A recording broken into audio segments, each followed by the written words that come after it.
Good morning, selamat pagi sahabat RPK dimanapun berada, yang di rumah ataupun yang sedang mobile. Pagi ini katakanlah RPK 96.3 FM bersama Persatuan Wartawan Nasrani Indonesia akan membawakan topik yang sangat menarik, yang sedang update, yang sedang fenomena saat ini.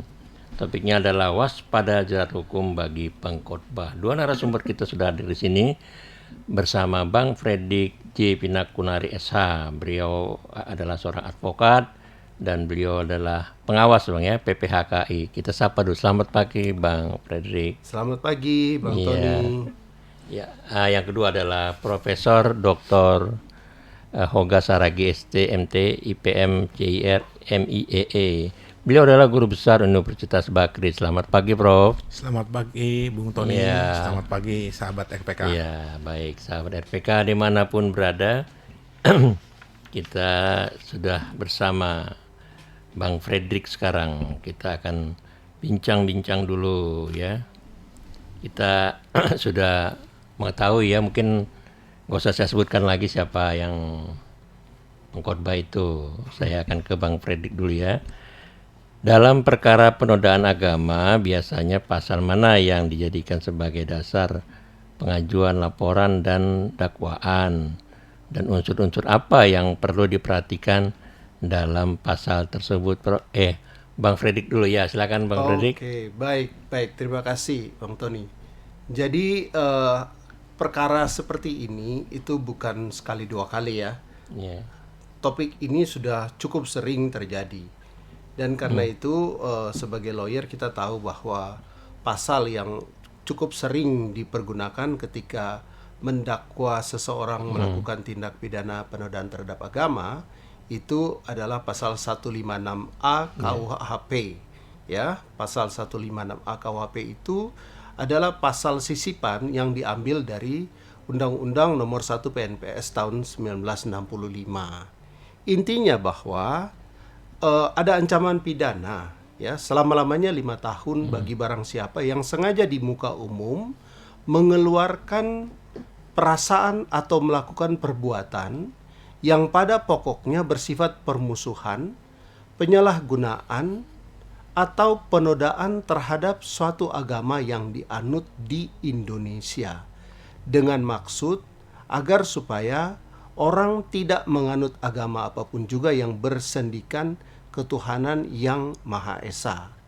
Nah, jadi pasal ini kemudian kita sambungkan dengan Undang-Undang ITE. Itu di pasal 28 ayat 2 ya, di Undang-Undang ITE itu ada unsur perbuatan itu mempengaruhi orang lain sehingga menimbulkan rasa kebencian atau permusuhan.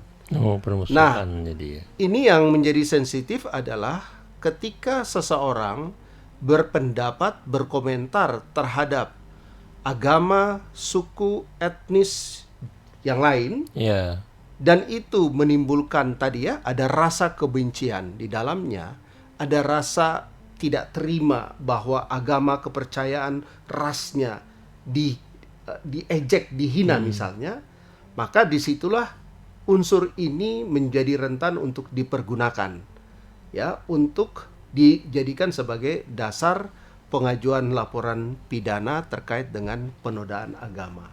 Beberapa kasus yang terjadi itu pasalnya kurang lebih di situ. 156A KUHP, kemudian Undang-Undang ITE pasal 27, pasal 28 ITE. Kira-kira begitu dulu di awal Pak Tony.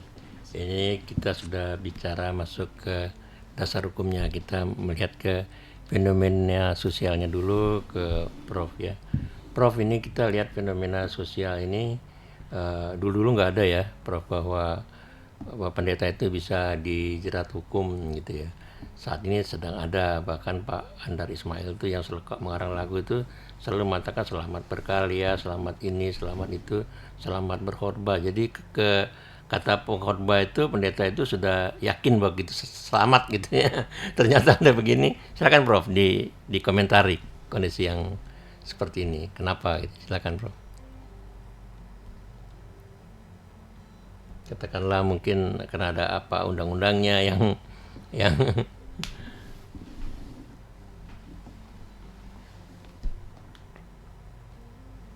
Oke, Prof.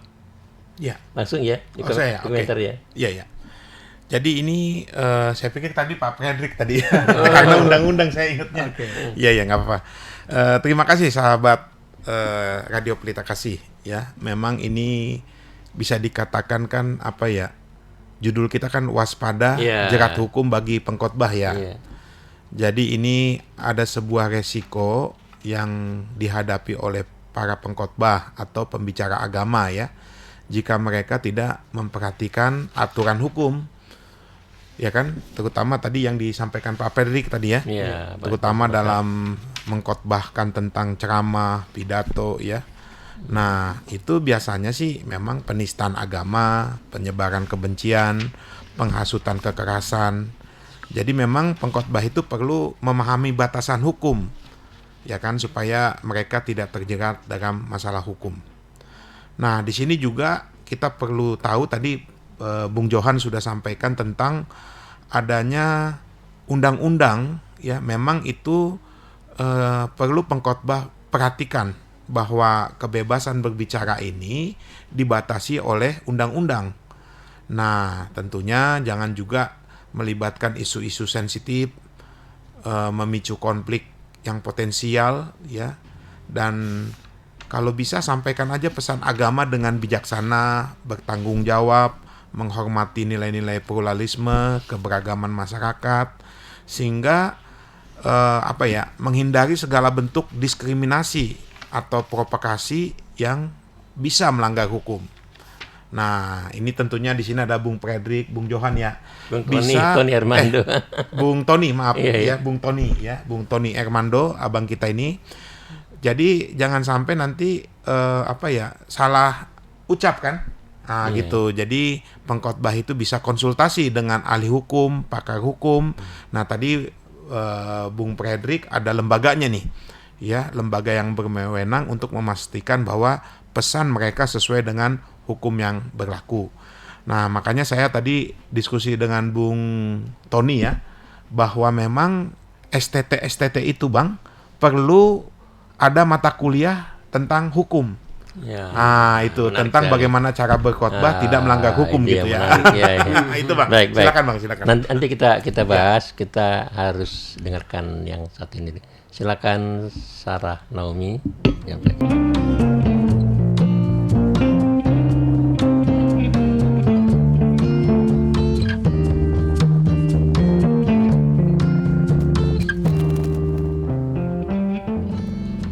Good morning, selamat pagi sahabat RPK dimanapun berada. Kembali pagi ini Good Morning menyampaikan fenomena sosial.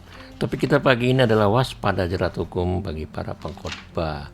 Bersama dua narasumber kita sudah standby di sini, Bang Fredrik Pinakunari dan Profesor Hoga. Baik, sudah ada dari Ibu Korina. Selamat pagi Bapak-bapak. Memang pendeta itu asal ingin menyenangkan jemaatnya jadi bablas. Tapi bagaimana kabarnya tentang Ustadz Jin itu tak dipermasalahkan walau dia menghina umat percaya kepada Tuhan Yesus dan banyak yang lain lagi. Thanks. Apa saya baca dulu dua-duanya Bang ya? Ya. Kedua, kemudian dari Dwi Sumadi. Tindakan Pak Pendeta Gilbert adalah bentuk pelecehan terhadap agama Islam yang sangat fundamental. Apalagi yang dibicarakan itu soal rukun Islam yang berkaitan dengan sholat dan zakat. Pak Pendeta Gilbert diduga telah melakukan penodaan terhadap agama.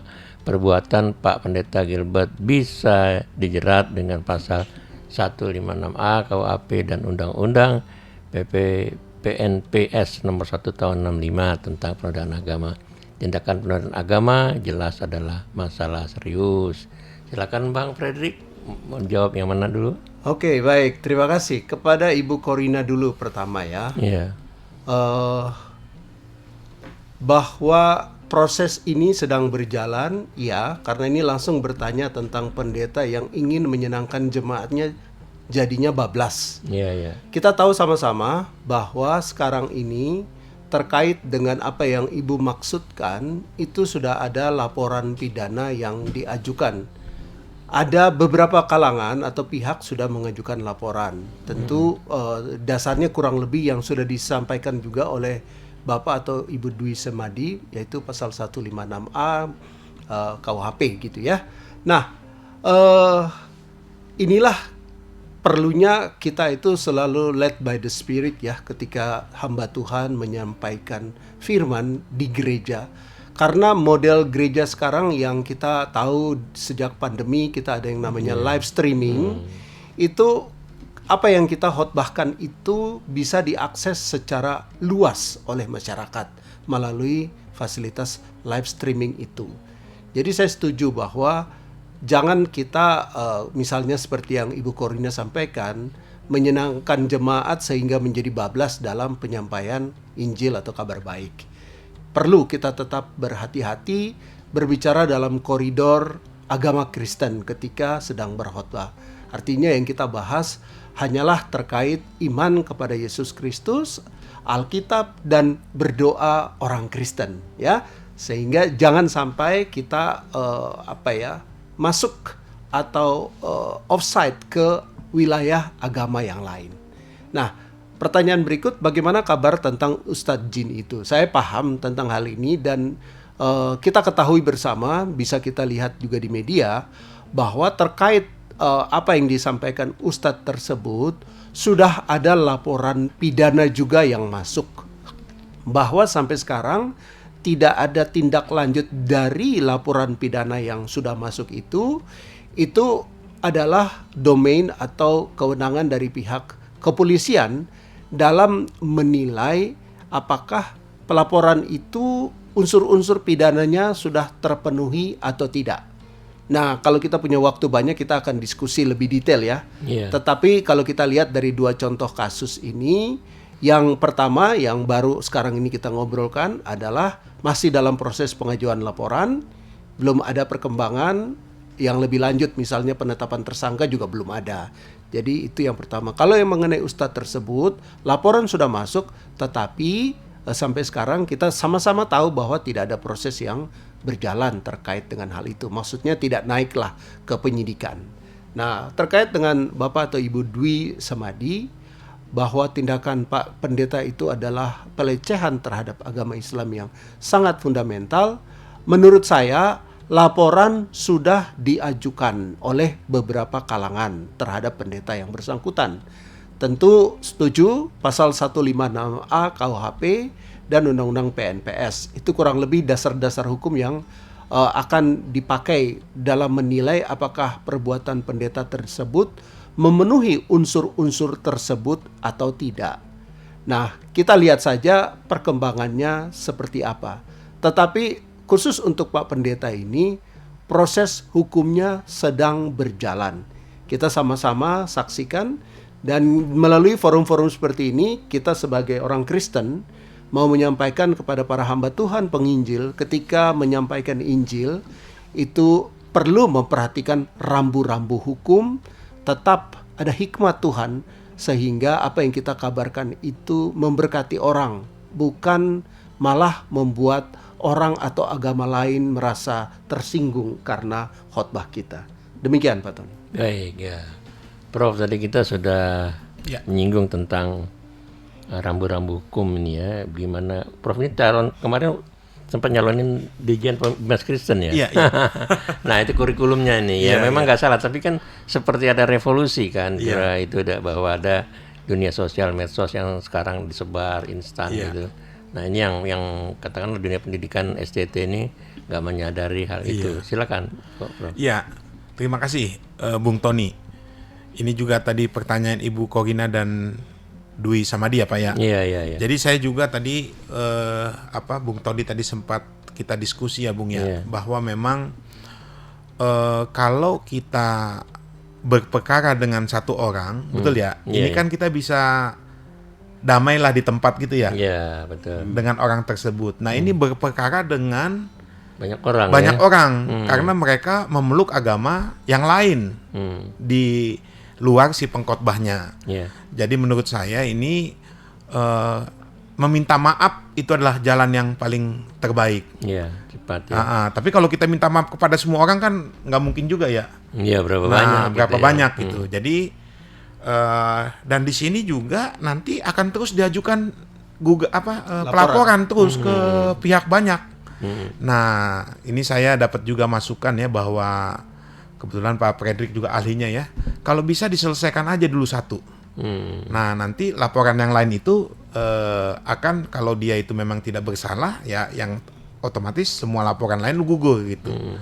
Nah, tapi kembali lagi saya katakan di sini tadi dari Bung Tony ini memang sangat perlu Bang ya bahwa kita ini STT ini bagaimana membangun hubungan ya kan dalam keterbukaan, keterlibatan dengan masyarakat gitu ya.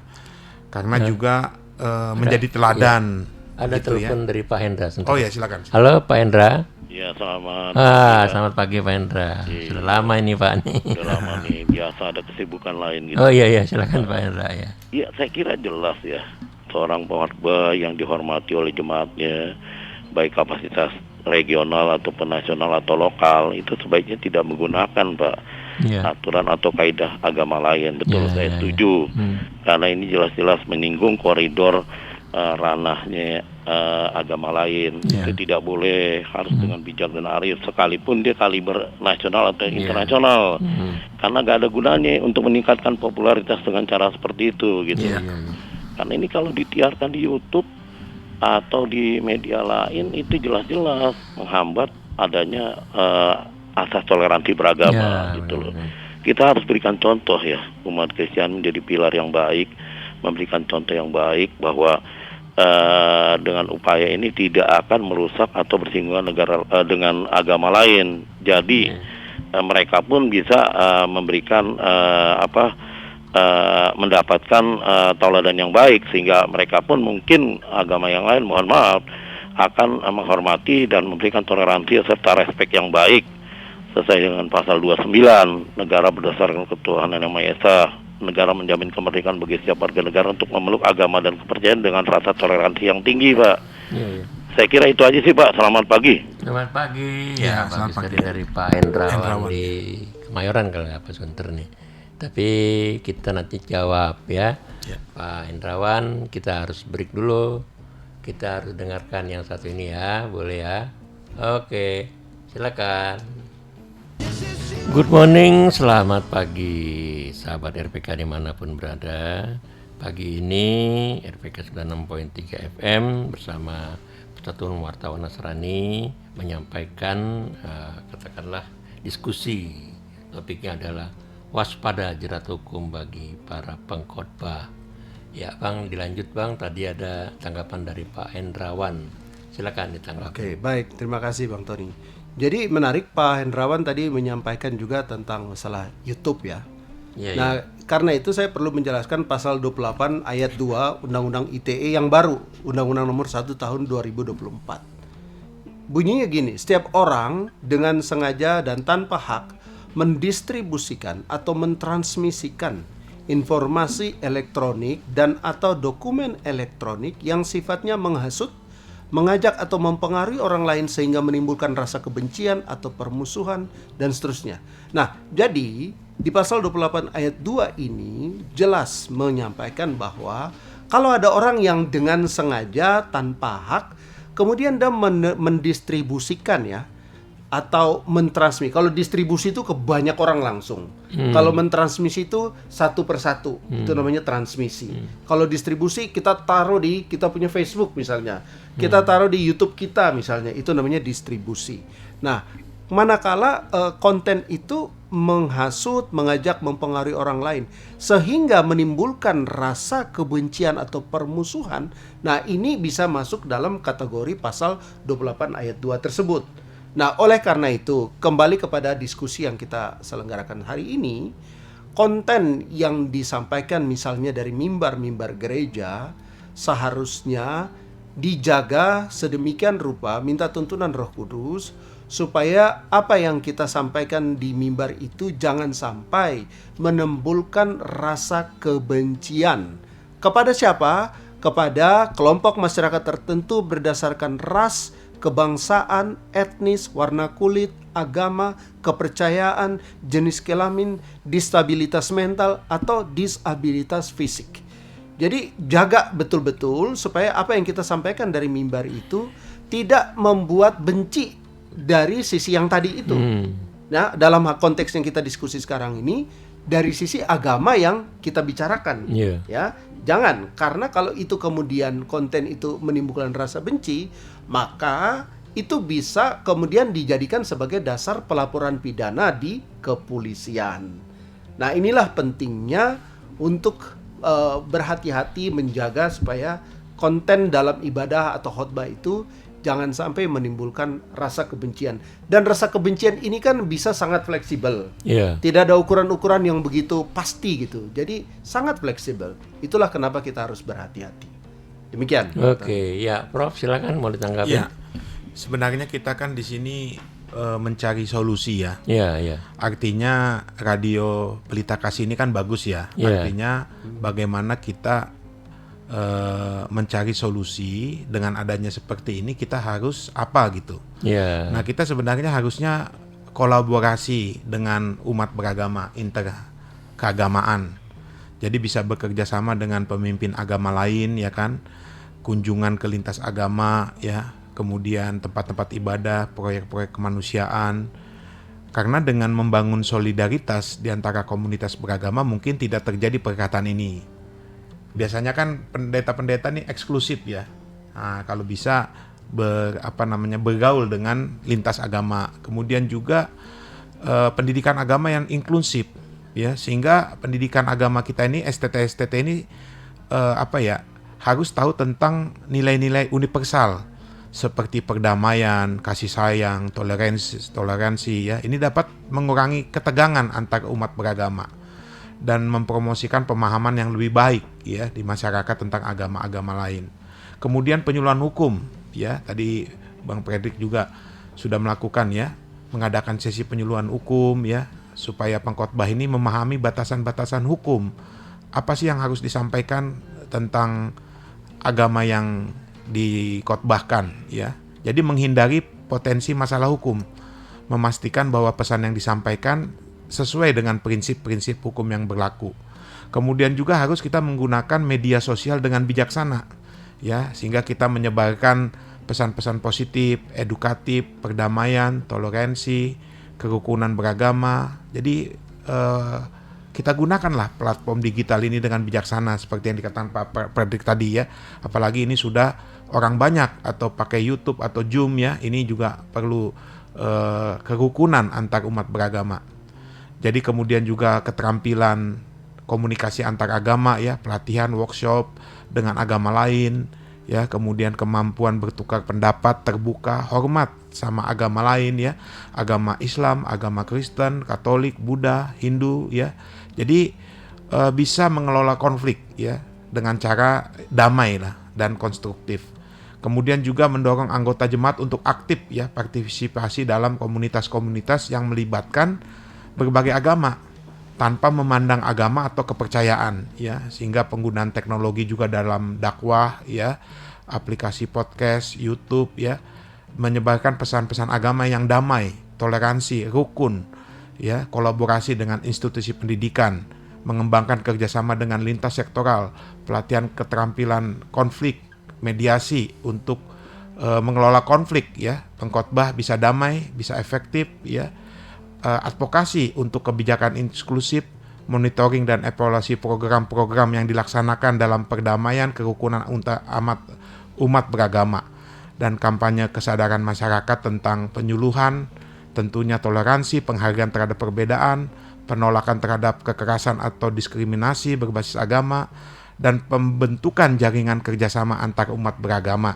di tingkat lokal, regional maupun nasional. Dan juga jangan kita lupa adalah pengembangan literasi digital tentang agama-agama lain ya. Nah, mungkin satu sisi yang paling penting adalah penguatan institusi keagamaan. Seperti itu, Bang. Oke. Ya. Saya bacakan dulu ya. Tapi ya kita kalau nggak jawab nggak apa-apa juga ya. Dari 308211 titik-titik belakangnya 746. Saya lolos ke Senayan dari Gerindra, uang yang saya keluarkan hampir 5M. Adik saya maju ke Pilkada DKI Jakarta cuma punya uang 50M, banyak sekali nih. Entah cukup atau tidak, bagaimana agar ke depan tidak makin mahal. Wah, kita bukan ininya ya, bukan topik hari ini. Pernyataan pendeta titik-titik yang membandingkan cara beribadah umat Islam dengan umat Kristen sangat tidak beretika ya, kita maklumi. Yang bawah dari 2021.803, kita orang Muslim diajarin bersih sebelum sembahyang, cuci semuanya. Saya bilang lu 2,5 kewajiban zakat di Islam, gua 10%, bukan berarti gua jorok. Sucikanlah oleh darah Yesus kita dan bayar 10%. Makanya kebaktian kita tenang aja, paling berdiri tepuk tangan ya, santai-santai lah begitu, sambut gelak tawa. Jadi ya mungkin ini awalnya refleks aja ya Bang ya, silakan dijawab nih.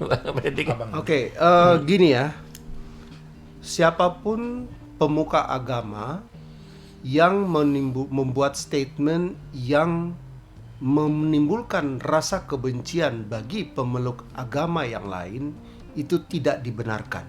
Ya. Walaupun bercanda Bang ya. Bottom line-nya ada di situ. Dan kalau Bang Tony bilang bercanda, masalah agama itu bukan untuk dibercandain, ya. Jangan sampai kita mau seru-seruan, lucu-lucuan pakai gitu ya. Agama. Ya. Karena itu tidak bijaksana dan sangat bisa menimbulkan kebencian pada orang lain yang mungkin kita pikir itu cuman bercanda, apalagi candaan itu terkait dengan hal-hal yang sifatnya ajaran agama atau ritual beragama tertentu. Saya pikir tidak bijaksana dan itu harus dihindari oleh seluruh pemuka agama, seluruh pengkhotbah di agama apapun itu, ya.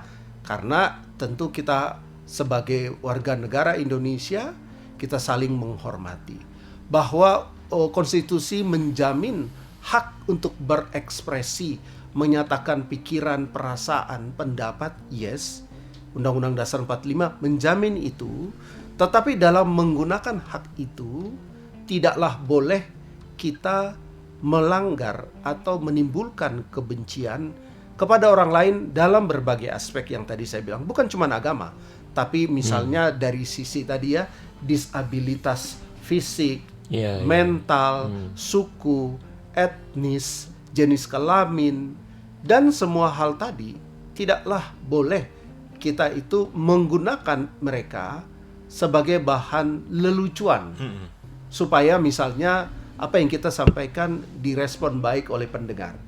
Nah, ini butuh kedewasaan dari setiap orang yang berbicara di mimbar keagamaan, supaya mereka itu justru menjadi orang yang meneduhkan umat, bukan malah menimbulkan kegaduhan. Demikian. Ya.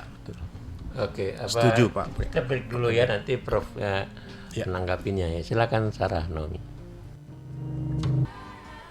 Selamat pagi, good morning sahabat RPK dimanapun berada. Pagi ini RPK 96.3 FM dengan Persatuan Wartawan Nasrani menyampaikan topik yang sangat menarik yang menjadi fenomena sosial. Waspada jerat hukum bagi para pengkhotbah. Tadi Prof sedang menjelaskan sesuatu ya. Ya. Silakan dilanjutkan. Ya, saya sebagai ahli IT Pak. Iya. Jadi saya sudah lihat semua videonya itu. Kebetulan itu menurut saya kesalahannya ada pada yang mengedit videonya. Benar, jadi dia menyebarkan itu dengan tujuan apa seperti itu, kita tidak niatnya nggak seperti itu ya. Jadi tujuan pengajarannya sebenarnya benar, tapi di dalamnya itu diedit. Nah kemudian bagaimana kalau seorang pengkhotbah sudah terlanjur membuat pernyataan tidak benar atau menista agama atau merugikan agama lain melalui sosial media online? Jadi yang paling penting itu adalah mengakui kesalahan. Ya sudah kemarin Pak JK kemudian minta maaf dan bertanggung jawab bahwa secara terbuka ya kepada pihak yang terkena dampak, kepada masyarakat luas, bersedia ya bertanggung jawab dan juga mohon maaf lah gitu ya. Kemudian kita koreksi ya, edukasi. Jadi bisa ini memberikan pemahaman yang lebih baik ya tentang agama ya. dan koreksi terhadap pernyataan mana yang salah ya. Kemudian kolaborasi dengan otoritas agama ya. Karena kan bagaimana ini memperbaiki kesalahan ini, karena udah terekam, jejaknya sudah ada, orang ketik di internet juga sudah bisa nonton ya. Jadi memang mungkin ada keterlibatan, nanti ahlinya Pak Fredrik ya, keterlibatan dalam proses hukum. Memang kalau dia sudah melanggar hukum ya, bagaimana menghadapi konsekuensi hukum. Nah, ini bagaimana bekerja sama dengan pihak berwenang dan proses hukum yang berlaku. Tapi yang penting adalah komitmen untuk berubah ya. Jadi bagi pengkhotbah di seluruh Indonesia ya, saya rasa ini perlu kita menjadi sebuah refleksi ya. Bagaimana kita merenungkan ya tentang nilai-nilai agama lain, etika yang disampaikan kepada orang lain yang agamanya berbeda.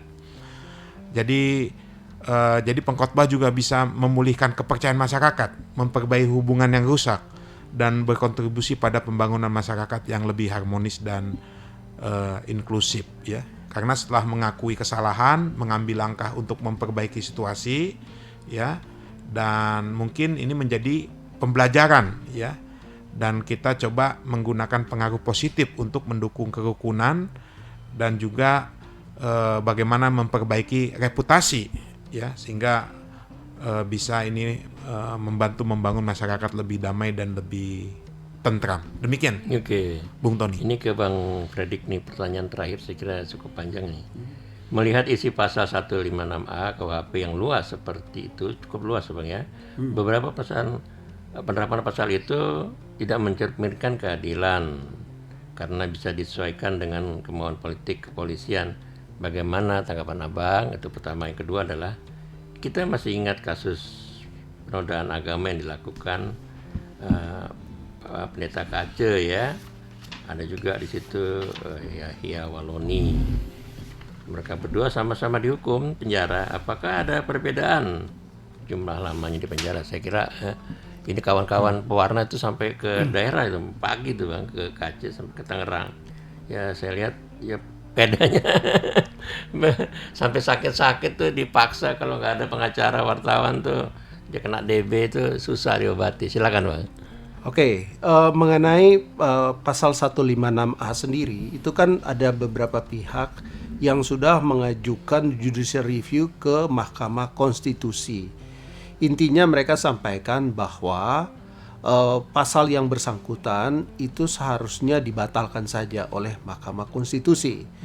Ya, tetapi pertimbangan Mahkamah Konstitusi dalam menolak permohonan itu adalah bahwa menurut Mahkamah Konstitusi gini, ini perlu tetap ada pasal 156A di Undang-Undang KUH pidana itu harus ada. Nggak bisa MK itu langsung batalkan. Untuk merubah undang-undang tersebut, menurut MK itu harus melalui proses legislasi di DPR dengan melibatkan para pihak yang terkait. Jadi sudah banyak pihak yang terdampak oleh 156A KUHP yang sesungguhnya berdasarkan dari Undang-Undang Nomor 1 PNPS tahun 1965. Jadi ada latar belakangnya, itu masa-masa ketika PKI pasal PNPS 165 ini, PNPS ini. Nah, jadi dianggap oleh para pengaju di MK ketentuan yang diatur dalam pasal 156 itu sudah out of date, harusnya dibatalkan saja. Dan juga sedikit banyak fleksibel itu, bisa multitafsir ya, maka diminta untuk dihapuskan. Tapi sampai sekarang perlu diketahui bahwa 156A itu masih berlaku, belum dihapuskan. Nah, itu berbicara tentang pasal 156A. Nah, kasus-kasus yang tadi Bang Tony sampaikan, kita belum lama lah ya kasusnya MKC dan Yahya Waloni. Yang saya tahu ini juga ada di media ya. Kurang lebih mereka itu diproses dengan Undang-Undang ITE, pasal-pasal yang sama lah, pasal 28 itu. Pada akhirnya yang saya tahu, dan teman-teman bisa cek langsung di media, MKC itu final putusan di Mahkamah Agung itu 8 tahun pidana penjara. Sementara Yahya Waloni kalau nggak salah 5 bulan di PN Selatan dan dia terima dan selesai. Jadi memang dalam beberapa diskusi cukup banyak orang yang menyoroti bedanya hukuman atas dua orang yang melakukan dugaan tindak pidana yang kurang lebihnya sama. Tapi disparitas putusan atau jatuhnya hukuman pidana itu jauh. Nah, itu putusan yang sudah ada di Indonesia ya. Nah, sekarang Bang Tony, ini sebagai mungkin juga closing statement ya. Iya. Hal-hal yang perlu kita perhatikan ya ketika kita sebagai misalnya pendeta atau penginjil itu. Ada hal teknis yang perlu kita jaga. Penginjilan itu dilakukan memberitakan kabar baik, damai sejahtera, tidak menimbulkan rasa kebencian kepada agama lain, ya. Kemudian ya kita menginjil lah, kita bicarakan kekristenan lah, kita bicarakan Alkitab karena ada banyak hal yang bisa kita omong dari Alkitab ya.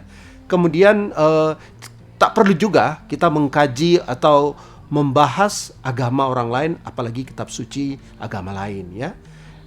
Jangan sampai konten dari apa yang kita sampaikan dalam mimbar itu menimbulkan rasa kebencian. Kalau menginjil dan itu disiarkan melalui media sosial, apakah itu live streaming, itu harus memperhatikan undang-undang ITE. Jadi penginjilan harus memperhatikan rambu-rambu dan yang diatur dalam undang-undang ITE pasal 156A dan juga PNPS tadi. Demikian Bang Tony. Ya, terima kasih Bang. Sekarang Prof sekalian closing statement-nya. Iya.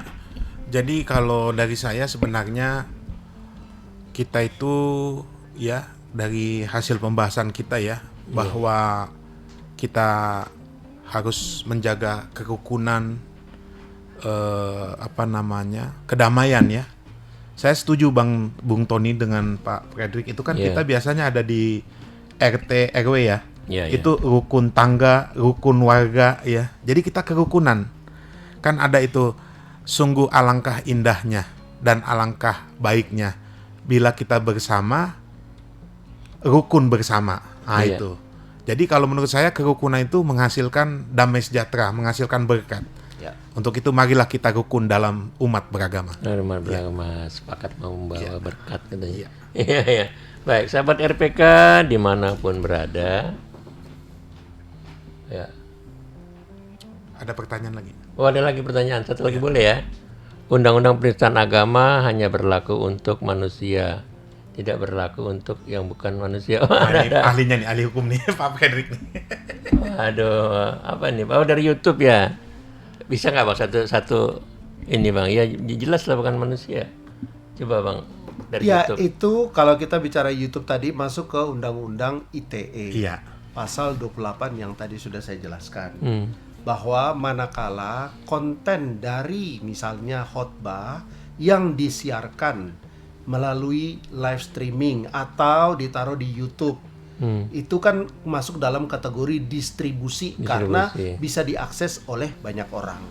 Nah, seperti yang tadi Prof sampaikan, pihak yang melakukan upload itu, yang cut itu, di menit-menit edit itu sangat berpotensi untuk dilaporkan. Itu. Karena ada intention, ada niat dari dia untuk menyebarkan tadi itu melalui sarana atau media elektronik. Jadi begitu Pak. Iya. Baik, sahabat RPK dimanapun berada, saya Tony Armando bersama Sarah Naomi dan dua narasumber kita, Bang Frederick Pendakonari dan Prof Oga mengucapkan terima kasih atas partisipasinya. Sampai jumpa minggu depan. Ya, salam, terima kasih. Salam. Terima kasih. Terima kasih sahabat Radio Pelita Kasih. Iya.